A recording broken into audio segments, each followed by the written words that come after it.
మోకాళ్ళ నొప్పులు కూడా ఈ యొక్క కాకరకాయ చాలా అద్భుతంగా పైపుద మందుగా వాడుకోవచ్చు. ఈ మోకాళ్ళ నొప్పుల సమస్యకి కాకరకాయ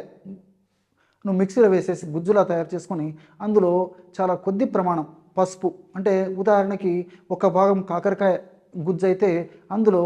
1/8 అంటే చాలా తక్కువ ప్రమాణంలో పసుపు, అదేవిధంగా చాలా తక్కువ ప్రమాణంలో అంటే 3 లేదా 4 చిటికెలు ఉప్పు కలిపేసేసి మెత్తగా నూరేసేసి ఆ 3 పదార్థాలు కలిసినటువంటి ఆ యొక్క పదార్థాన్ని మోకాళ్ళ భాగంలో, అంటే మోకాళ్ళకు ముందు భాగంలో, సైడ్లకి, మోకాలు వెనుక భాగంలో చుట్టూ దట్టంగా లేపనం చేసి ఆ పైన